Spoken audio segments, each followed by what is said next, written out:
All right, well, thanks for listening to this podcast. I wanted to take a little bit of time and tell you all about my recent experience at the ETS conference. For those of you who might not know, the Evangelical Theological Society, ETS, along with the Evangelical Philosophical Society, the EPS, so ETS and EPS, they're cousin societies, if you will. They partner in a lot of things.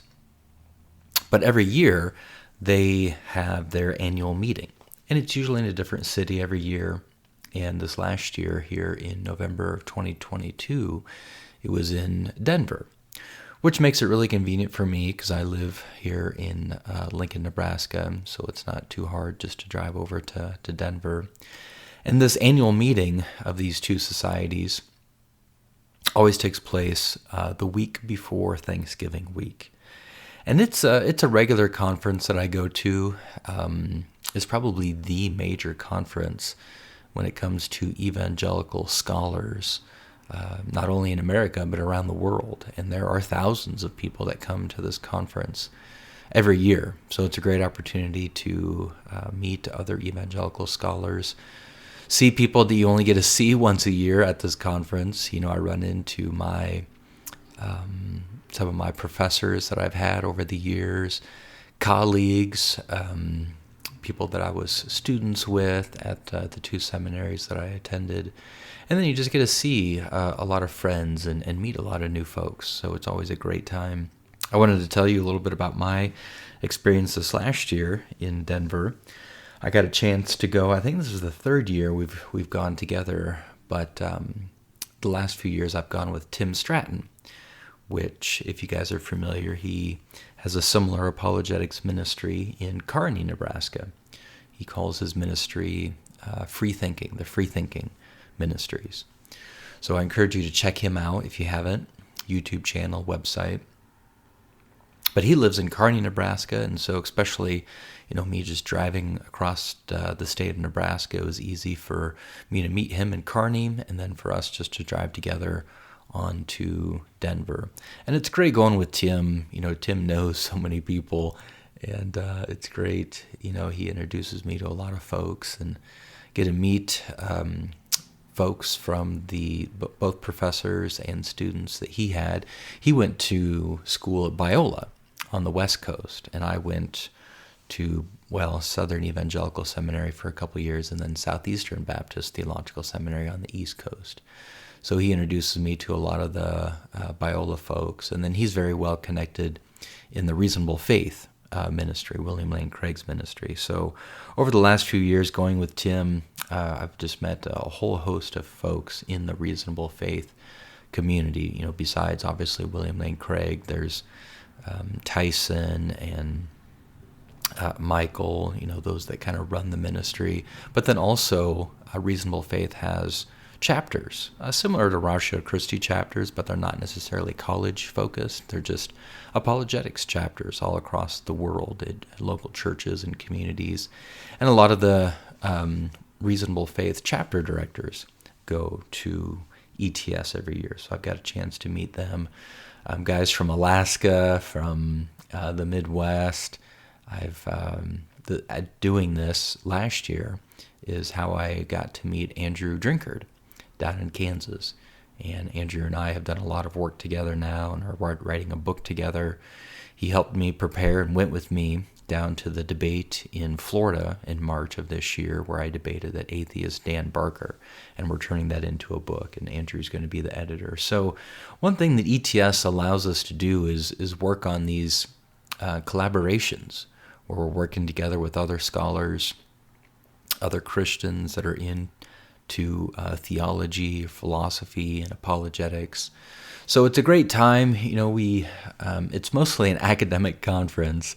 So those that aren't into, academic papers and such, it can feel a little bit dry. It's definitely not one of those like apologetic conferences, a weekend conference at a church, where it's more for folks who are new to apologetics. No, this is mostly academic papers by PhD students or professors. And so what you do is for 3 days, you go to different papers being read, and they're literally just standing up and reading a paper for half an hour. And you might go to 10 to 12 of those in a day, from 9 in the morning till 5 in the evening. And so after, the 6th, 7th, 8th paper, it can be a little bit dry, especially after lunch. But what's neat is that these are usually very specialized papers. And so if you are focusing on one of these very specialized areas, then it's going to be intriguing to you. And they publish a catalog so you can see all the papers that are being read every hour at different locations. And sometimes you have to choose. Sometimes there's two really, or papers that you're really interested in at the same time, and you have to choose to go to one or the other. Well, for the very first time in my life, I was, one of my papers was accepted for this conference. I had sent papers in even when I was a PhD student, and none of them were ever accepted for this annual conference. I presented a lot when I was a PhD student at regional ETS, regional EPS conferences, but those aren't nearly as, what would you say, grandiose or prestigious, maybe? I don't know if that's the right word. But it's always much more meaningful to present at the annual conference. It's always a bigger deal. So for the first time in my life, after probably close to 10 years of sending in papers that have always been rejected, this year, for the first time, one of my papers was accepted. So I was very excited to present my paper on Thursday of ETS. It was the very last day and the very last hour, so I felt bad for everybody in the room. Yeah, after 3 days of listening to people read academic papers, it can be kind of wearying. But I had a good turnout. Of course, my paper was very specialized. It had to do with my divine love theory, how the Trinity is the source and foundation of morality. So some of it was excerpts from my book that's coming out in March, and that gave me a chance to plug my book and promote it. And those that come, obviously, to my paper are interested in the subject or interested in what I'm working on. And so it was a great audience in terms of being engaged and asking good questions. And definitely, I think most of them in the room are going to buy my book. So I had a great time doing that, meeting folks. Got a chance to talk to a lot of people that I've known in the past, worked with in the past, but I only get to see at this annual conference. So, for example, Dr. Richard Howe, he was one of my professors at Southern Evangelical Seminary. Hadn't talked to him in years, so got a chance to sit down and chat with him one-on-one for a while and just catch up. Mike Licona, I had a chance to go out to lunch with him and talk about, we're bringing him to the University of Nebraska to speak on March 9th, 2023. So we sat down and talked about a little bit about those details and what he's working on right now. He gave me some good advice too. He's got his own apologetics ministry, and I'm moving in that direction, stepping down from Ratio Christi in the next year or two to start my own apologetics ministry called Convincing Proof, or doing that full time. I guess the Convincing Proof is up and running, but I'll move from doing Ratio Christi full time to doing Convincing Proof full time, and Mike had a lot of good advice with that. Yeah, I also had a chance to talk to Paul Gould and Paul Copan separately. They're both professors at Palm Beach Atlantic University in Florida. I got to go and visit them at their university in Florida earlier this year when I did that debate. I drove down there and met with them, had lunch with them. But it was good to see them again and talk with them. So always just neat opportunities to run into folks, talk with them. Probably one of the most exciting things that happened at ETS this year.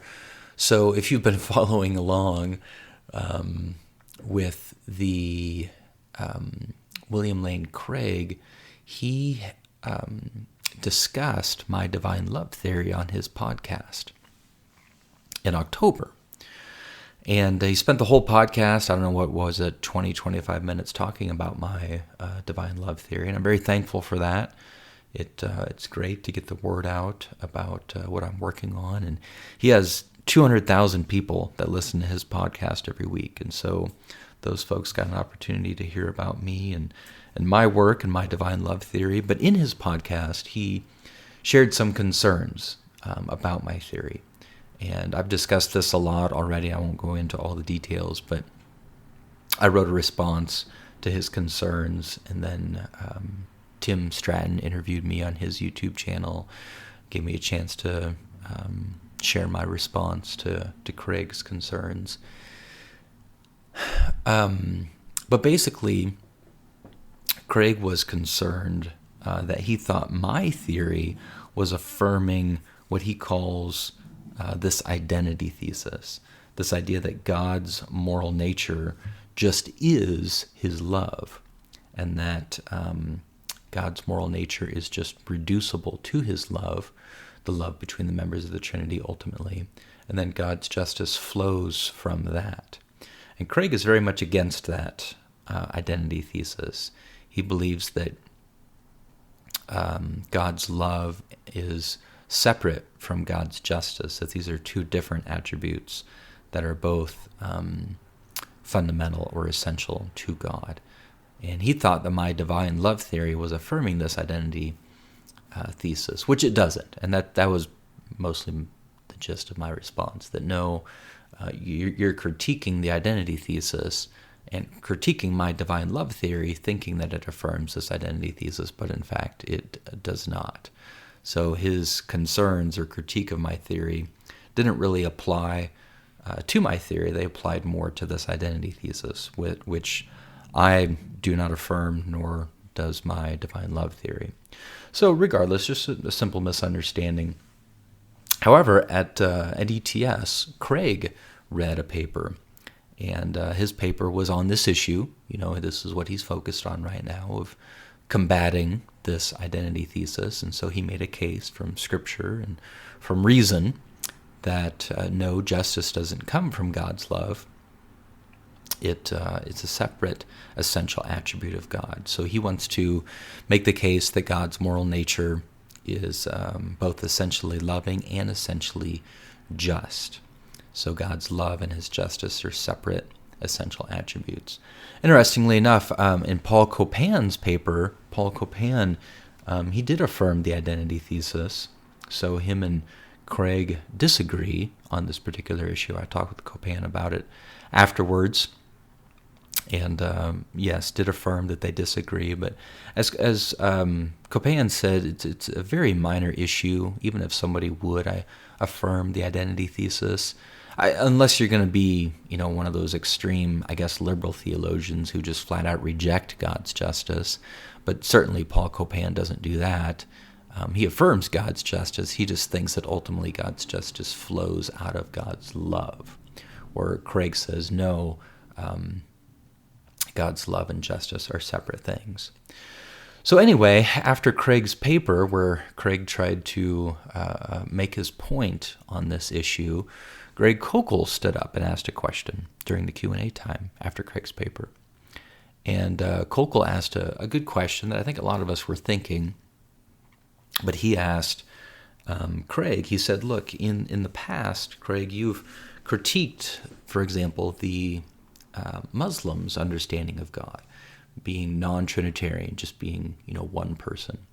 And if there was such a God, or if God was like that, then he wouldn't be essentially loving, because he wouldn't begin loving until he created other beings to love. And Greg Kokel made the point that the same would be true then of God's justice. If God's justice didn't really come into effect, if you will, until he created other beings for which, justice would come into play, either punishing people who are beings who are evil, or promoting or celebrating those that are innocent, basically giving someone their just desserts, giving evil beings their just desert and giving innocent people their just desert, as Craig would say it. And so Greg Koukl's point was, look, it doesn't seem to make sense, your position here, Craig, because you're saying God's justice is an essential eternal attribute of God, but wouldn't really come into play until God created other beings. And so how could it be essential? It seems like more of an accidental property of God, not an essential one. And Craig, on the spot, and I verified with him afterwards, I talked to Craig, this idea dawned on him, or he had this idea on the spot, replying to Greg Koukl's question. He said, look, no, God's justice is an essential eternal attribute of God, because even the members of the Trinity were giving one another their just desert. Now, the persons of the Trinity obviously have never done anything evil or wouldn't be punished. So in that sense, that sort of justice wouldn't come into play. But remember, justice is not only giving evil beings their just desert, but also giving innocent persons. And so from all eternity past, in the Trinity, the different Trinitarian persons have been giving one another their just deserts.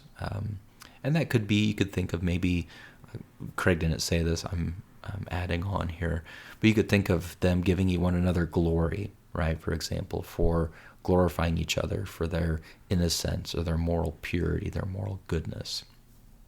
And so, in that sense, justice has existed within the Trinity. And so what it dawned on me there in the moment, that my divine love theory, even though it just focuses on God's love, because I think that's really the only attribute of God that we need to try to explain what makes a human action good or bad, or right or wrong, and that's what my divine love theory is doing. It's not trying to explain God's moral character, it's just trying to explain what makes a human action good or bad, right or wrong. But if we do want to do what Craig is in fact doing, and that is explain God's moral nature, explain God's moral character, and I would agree with Craig that God's moral nature includes both his love and his justice. But, based on this answer that Craig gave to Greg Koukl during the Q&A time after Craig's paper, both God's love and God's justice ultimately flow from the Trinity. So God's love, in the sense that the members of the Trinity have been loving one another for all eternity past, and they have been just towards one another from all eternity past. And so both God's love and his justice find their ultimate root within the Trinity. So if I wanted to move beyond, in my moral meta-ethics, if you will, to do more of what Craig is doing right now, explaining God's moral character, that's where I would start. I would say, hey, in my divine love theory, I was just trying to explain what makes a human action right or wrong, good or bad, and I utilized God's love for that, the love in the Trinity. But if I wanted to move on and do what Craig's doing right now, and that is explain God's moral nature, which includes his love and his justice, I would say still, based on all this conversation and discussion, that God's love and his justice both flow from the Trinity. So in that sense, I think it does affirm a lot of what I've been saying, that the Trinity is the source and foundation of all of morality, whether it's what makes a human action good or bad, right or wrong, or whether you're trying to explain all of morality or all of God's moral character, moral nature in general. It still all comes down from the Trinity in the relationships there. So I thought that was a really exciting part of ETS, at least for me. I got to, some other minor things, I got to meet somebody who was using one of the papers that I wrote years ago in my PhD program. Ended up getting published in the Westminster Theological Academic Journal. Had to do with Francis Schaeffer and Michael Polanyi's epistemology. But that paper has been published years ago. But I found out, just kind of perusing through social media that a gentleman in Virginia, I believe, was using that paper I wrote for a class that he was teaching. And he was using it in class and having his students read it. And so he was presenting a paper at ETS in Denver, and so I went to his paper, and he was presenting a paper on Francis Schaeffer. Got a chance to meet him. His name's Christopher Talbot. Enjoyed meeting him in person, and that conversation with him has continued even after ETS. And he did a great paper on Francis Schaeffer, talking about Schaeffer. One of the things he talked about was Schaeffer's apologetic method. And he made a good point, which I had never really thought about before, and that is that Schaeffer's apologetic method could rightly be described as abductive. And that makes a lot of sense, because I use abductive reasoning a lot in my apologetics, and I just never made the connection that that's the type of reasoning that Schaeffer would, even though Schaeffer wouldn't have used that term, abductive, he was doing the same sort of apologetic process or apologetic method. And that's, how I cut my teeth on apologetics is from Schaeffer back in my 20s. He was really my first introduction and love in apologetics. So it makes sense, as I follow in his footsteps, so to speak, that I would do apologetics in the way that he did them. Schaeffer's often, referred to as some sort of presuppositionalist, but he's so far removed from what normally goes by presuppositionalism that I think it's a bad label for him. He was critiqued by a lot of presuppositionalists, and because he grew up in that and was trained by Van Til and others in that presuppositionalist movement. And so when he started not doing that sort of method, he still called his method presuppositional, but Van Til and the other true presuppositionalists knew he wasn't really doing presuppositionalism anymore, and they critiqued him very harshly for that. But I think one of the reasons why Schaeffer still held on to that term is he wanted to not be so harshly criticized by these folks. But honestly, he still was regardless, because they knew he wasn't really doing presuppositionalism, at least as they would see it should be done. But Schaeffer was more of, as I'm describing and as Christopher Talbot explained, used more abductive reasoning. So this idea of what's the best explanation. Schaeffer would always say, look, what we have here before us, we have the universe in its form and the manishness of man. And if you think about it, the universe is kind of like, you think of a first cause argument. The form of the universe would be like a design argument, and then the manishness of man would be his version of a moral argument. And so he would quickly say, we have before us the universe in its form and the manishness of man. And then we could say, what's the best explanation of this? And he would make the case that the Christian God is the best explanation of the universe in its form and the manishness of man. So it's similar to how I lay out the first cause argument, the design argument, and then the moral argument, and then make the same case that God, the Christian God in particular, is the best explanation for these things that we see, the beginning of the universe, the design of the universe, and then the object of morality that we see here in our reality. So I'll talk more in maybe another podcast about abductive reasoning and how Schaeffer did that, but just wanted to give you guys an update on how ETS went, and I'm looking forward to it next year. It's going to be in San Antonio, Texas next year, so that'll be a good time as well.